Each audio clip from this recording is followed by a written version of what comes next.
You know that thing where you're standing in the grocery store holding an $8 block of cheese, genuinely debating whether you can afford it? If you're doing that mental math while living in a $500,000 house, I have some pretty rough news for you. You never could afford that house.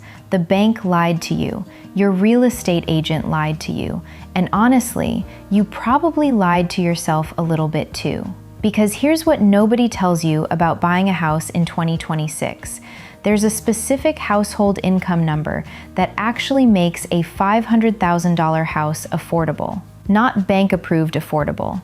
Not squeaking by affordable. Actually, genuinely, sleep-at-night affordable. And I'm willing to bet that number is way higher than you think. Like, uncomfortably higher.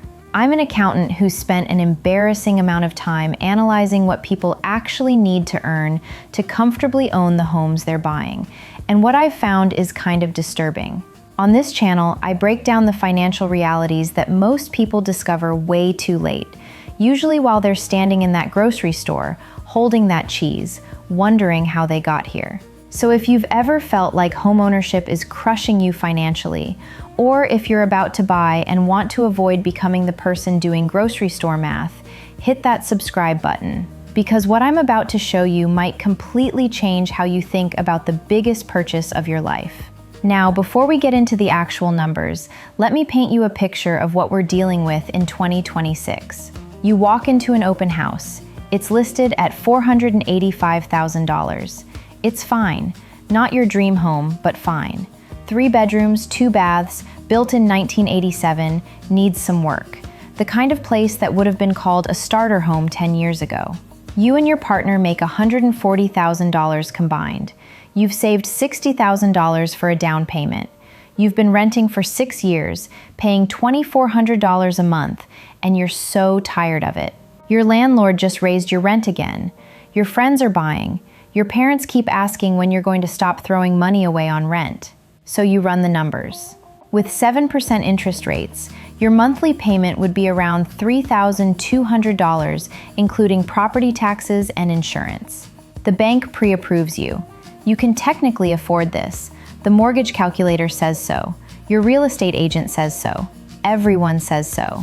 But here's what actually happens. You buy the house, and for the first month, it feels amazing. You own something. Then the water heater dies. That's $2,200. The roof starts leaking. That's another $8,500 you don't have. The property tax bill arrives and it's higher than estimated. Your commute is now 50 minutes each way because this was the only neighborhood where you could afford anything. And suddenly you're making $140,000 a year and you can't afford to go out to dinner. You're skipping your friend's wedding because the flight costs too much. You're driving a 12-year-old car that needs $1,800 in repairs, but you're putting it off. You're buying the store brand everything. And yeah, you're standing in the grocery store looking at an $8 block of actual good cheese, and you're thinking, maybe the $5 block is fine. This is the $500,000 trap. And in 2026, millions of people are walking straight into it because nobody's telling them the truth about what afford actually means. Here's where it gets really interesting. When a bank calculates what you can afford, they use something called the 28-36 rule. Your housing costs shouldn't exceed 28% of your gross income, and your total debt payments shouldn't exceed 36%. Sounds reasonable, right? But here's the thing. That rule was created in a completely different economic reality. It doesn't account for how expensive literally everything else has gotten. Your grocery bill has increased 25% since 2020. Your car insurance has doubled in some states. Your health insurance costs more. Childcare, if you have kids, can run $1,500 to $2,500 per month per child in most cities. Gas, utilities, phone bills, the random subscriptions you forgot to cancel. It all adds up. The 28% rule treats housing like it exists in a vacuum. But your mortgage isn't competing with nothing. It's competing with every other thing you need to pay for to actually live your life. So when you're making $140,000 and the bank approves you for a $3,200 monthly payment, they're saying that's 27.4% of your gross income. Technically under the threshold. Congratulations, you're approved. But your gross income and your actual take-home pay are two very different things. After federal taxes, state taxes, Social Security, Medicare, and your 401k contribution that you really should be making, that $140,000 becomes maybe $95,000 take-home. That's $7,916 per month in your actual bank account. Now that $3,200 mortgage payment isn't 27% of your income anymore. It's 40% of the money you actually have to spend. And we haven't even gotten to the part where your refrigerator breaks. Let me show you exactly how this works with real numbers, because this is where most people completely miss what's happening. Let's say you buy that $500,000 house with $60,000 down. You're financing $440,000 at 7% interest over 30 years. Your principal and interest payment is $2,927 per month. Add property taxes, let's say $600 per month in a medium cost of living area. Homeowner's insurance, another $200. PMI, because you put down less than 20%, add $250. You're at $3,977 per month. But wait, we're not done. Houses require maintenance. The standard rule is 1% of the home's value per year. That's another $417 per month you should be setting aside. Now we're at $4,394. Utilities for a house run higher than an apartment. Add $300 for gas, electric, water, and trash. We're at $4,694 per month. And this is before we talk about the fact that you probably need to furnish this place, or that the 35-year-old HVAC system is going to die eventually, or that you'll want to do literally anything to make this house feel like yours. The true all-in cost of that $500,000 house is closer to $4,700 per month. On a $140,000 household income with $95,000 take-home, that's 49% of your actual money going to housing. You have $3,216 left for everything else. Food, transportation, insurance, debt payments, clothing, entertainment, savings, retirement beyond the basic 401k, medical expenses, the vet bill when your dog eats something stupid.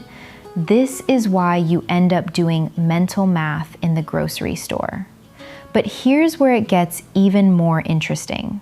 There's a specific income threshold where this equation completely flips, where housing stops being the thing that dominates your financial life and becomes just one comfortable piece of it. For a $500,000 house, that magic number is around $210,000 in household income, maybe $220,000 to be truly comfortable. At $210,000, your take-home is roughly $140,000 after taxes and retirement savings. That same $4,700 true housing cost is now 34% of your take-home. Tight, but manageable. You have $6,966 left over for everything else. That extra $3,750 per month compared to the $140,000 scenario, that's the difference between financial stress and financial breathing room. That's the difference between grocery store math and just buying the good cheese without thinking about it. Now, you might be thinking, okay, $210,000 sounds completely impossible if I'm making $140,000 right now. And look, I get it. That feels like a massive gap. But here's the thing most people don't realize. You don't have to get there before buying a house. You just need a realistic plan to get there within a few years, or you need to buy a less expensive house. And this is something I struggled with too, until I started actually tracking clients who bought at different income levels. The ones who were genuinely happy with their home purchases, they either earned way more than the standard approval metrics suggested they needed, or they bought way less house than they were approved for. The miserable ones, they bought at the max of what the bank said they could afford, every single time. Here's what actually happens when you have the right income for your house. You stop making financial decisions based on fear. When something breaks, you fix it. You don't put it off. You don't pray the weird noise in the furnace goes away on its own. You can say yes to opportunities. Your friend invites you on a trip, you can go. Your company offers a lower paying role in a department you actually care about, you can take it because you're not trapped by your mortgage payment. Your relationship with money completely changes. You're not in survival mode anymore. You're in opportunity mode. And that psychological shift is worth more than any house. This is what people mean when they talk about having walking away money. When your housing costs are actually comfortable relative to your income, you can walk away from jobs that suck. You can negotiate for raises because you're not desperate, you're not stuck. But when you're house poor, every decision becomes about protecting the payment. You can't quit the job you hate. You can't take the risk. You can't invest in yourself because every dollar is already spoken for. The house was supposed to build wealth. Instead, it trapped you. Let me give you a concrete example. Two couples, both bought houses in 2023. Couple A makes $145,000, bought a $520,000 house. Couple B makes $195,000, bought a $480,000 house. 3 years later, in 2026, Couple A is exhausted. They're fighting about money constantly. They can't save. They're dipping into credit cards for basic repairs. One of them wants to switch careers, but they can't afford the pay cut. Couple B? They've increased their retirement savings. They've taken 2 vacations. They've built a $30,000 emergency fund. They remodeled their kitchen. They're not just surviving, they're building wealth and actually enjoying their life. Same housing market, different outcomes. The difference wasn't luck, it was the math. But here's where most people mess this up, and I see it constantly. They hear these numbers and they think, well, I'll just work harder and make more money after I buy. The house will motivate me, I'll figure it out. And sometimes that works. Sometimes you get the promotion. Sometimes your partner's income increases. Sometimes. But more often, life happens. You have a kid and suddenly childcare costs $2,000 a month. You get laid off and it takes 6 months to find something new. Your car dies and you need to finance a replacement. Your income doesn't magically increase just because you need it to. And now you're stuck in a house you can't afford. In a market where you probably can't sell for what you paid because of closing costs and realtor fees, and refinancing doesn't help because rates aren't going down fast enough. The house becomes a prison. And I'm not being dramatic. I've watched it happen to people I care about. The stress of being house poor affects everything: your health, your relationships, your career choices, your ability to take risks that could actually improve your life. There's another version of this trap too, the lifestyle creep version. You buy the house at the edge of affordability. Your income does increase, but instead of banking that extra money or making your housing costs comfortable, you upgrade everything else. Nicer cars, more expensive vacations, private schools.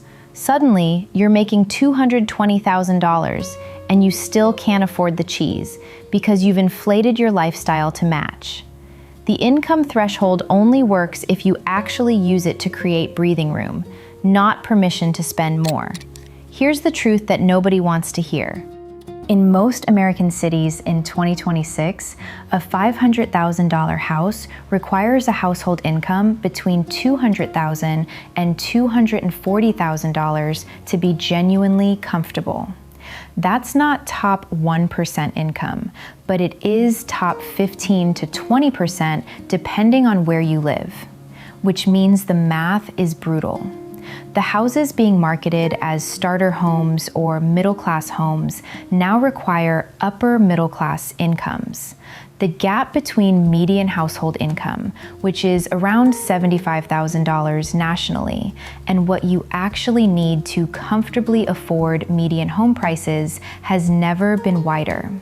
This isn't sustainable, but it's the reality we're in right now. So what do you actually do with this information? If you're making $140,000 and you want to buy, you have 3 real options. Option 1, buy less house. Instead of $500,000, target $350,000 to $380,000. I know that might mean compromise, but the difference in your quality of life will be massive. Option 2, wait and increase your income first. Get to $180,000 or $200,000, then buy. I know waiting feels terrible, but buying the wrong house at the wrong income feels worse and lasts longer. Option 3, buy with a realistic plan to grow your income significantly in the next 3 to 5 years. But that plan has to be real, not hopeful, not maybe, real. What you cannot do is buy the $500,000 house on $140,000 and just hope it works out, because the math doesn't hope, it just is. The house you can truly afford isn't the one the bank approves you for. It's the one that lets you live your life without constant financial anxiety. It's the one where you can handle emergencies without panic. It's the one where you can buy the good cheese without thinking about it. And if that means buying less house than your pre-approval letter says you can, or waiting longer than you wanted, or living in a less trendy neighborhood, those are all better outcomes than spending the next decade trapped by a payment you can't comfortably make.